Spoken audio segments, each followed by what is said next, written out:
Current affairs ക്ലാസ്സിൻ്റെ രണ്ടാമത്തെ ക്ലാസ്സാണിത്. അടുത്തിടെ ഗ്രാമവികസനത്തിനായി വികസിത ഗാവ് എന്ന പദ്ധതി ആരംഭിച്ച സംസ്ഥാനം ഒഡീഷയാണ്. അടുത്തിടെ ഗ്രാമവികസനത്തിനായി വികസിത ഗാവ് എന്ന പദ്ധതി ആരംഭിച്ച സംസ്ഥാനം ഒഡീഷയിലാണ്. പ്രഥമ ബിംസ്റ്റെക് യൂത്ത് ഉച്ചകോടിയുടെ വേദി ഗാന്ധിനഗറാണ്. പ്രഥമ ബിംസ്റ്റെക് യൂത്ത് ഉച്ചകോടിയുടെ വേദി ഗാന്ധിനഗറാണ്. 2025 AI ആക്ഷൻ ഉച്ചകോടി നടക്കുന്നത് ഫ്രാൻസാണ്. 2025 AI ആക്ഷൻ ഉച്ചകോടി നടക്കുന്നത് ഫ്രാൻസാണ്. സൈക്ലോൺ 2025 വേദി രാജസ്ഥാനാണ്.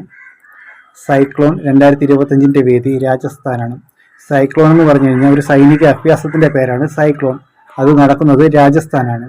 അത് ആരൊക്കെ തമ്മിലെന്ന് ചോദിച്ചു കഴിഞ്ഞാൽ ഇന്ത്യയും ഈജിപ്റ്റുമാണ്. ഫോർബസ് പുറത്തുവിട്ട 2025 ഏറ്റവും ശക്തമായ 10 രാജ്യങ്ങളുടെ പട്ടികയിൽ ഒന്നാമത് USA ആണ്. ഫോർബസ് പുറത്തുവിട്ട 2025 ഏറ്റവും ശക്തമായ 10 രാജ്യങ്ങളുടെ പട്ടികയിൽ ഒന്നാമത് ആരാണെന്ന് വെച്ചാൽ US ആണ്. അടുത്തിടെ പൗരത്വം ലഭിക്കുന്നതിന് 15 വർഷം തുടർച്ചയായി താമസം വ്യവസ്ഥ ചെയ്ത രാജ്യം ഒമാനാണ്.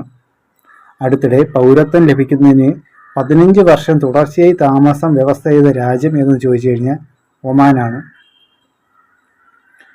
അടുത്തിടെ നിർമ്മാണ ഉദ്ഘാടനം നടത്തിയ മത്സ്യബന്ധന തുറമുഖം പൊഴിയൂരാണ്. അടുത്തിടെ നിർമ്മാണ ഉദ്ഘാടനം നടത്തിയ മത്സ്യബന്ധന തുറമുഖം എന്ന് ചോദിച്ചാൽ പൊഴിയൂരാണ്. ലോകത്ത് ഏറ്റവും കൂടുതൽ തുകയ്ക്ക് ലേലത്തിൽ വിറ്റുപോയ പശു എന്ന് ചോദിച്ചാൽ വിയറ്റിനാം 19 ലോകത്ത് ഏറ്റവും കൂടുതൽ തുകയ്ക്ക് ലേലത്തിൽ വിറ്റുപോയ പശു ഏതെന്ന് ചോദിച്ചു കഴിഞ്ഞാൽ വിയറ്റ്നാമാണ്. 2025 രാഷ്ട്രപതി ഭരണം നിലവിൽ വന്ന സംസ്ഥാനം മണിപ്പൂരാണ്.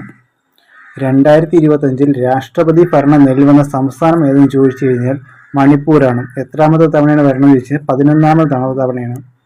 2025 രാഷ്ട്രപതി ഭരണം നിലവിൽ വന്ന സംസ്ഥാനം മണിപ്പൂരും. എത്രാമത്തെ തവണയാണ് ഭരണം ചോദിച്ചു കഴിഞ്ഞാൽ 11ാമതാണ്. 38ാമത് ദേശീയ ഗെയിംസിന്റെ വേദി ഉത്തരാഖണ്ഡാണ്. 38ാമത് ദേശീയ ഗെയിംസിന്റെ വേദി ഉത്തരാഖണ്ഡാണ്.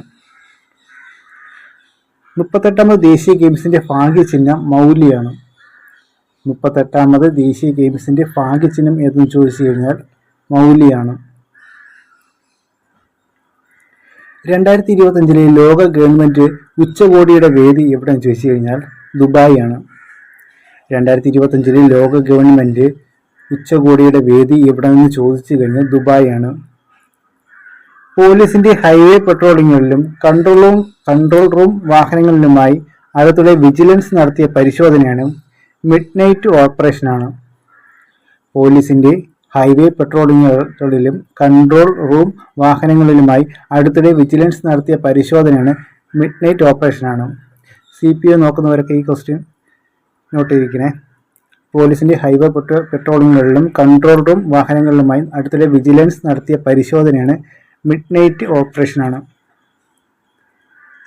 39ാമത് മൂലൂർ അവാർഡിന് അർഹനായത് ഷാജി നരയമ്പലമാണ്.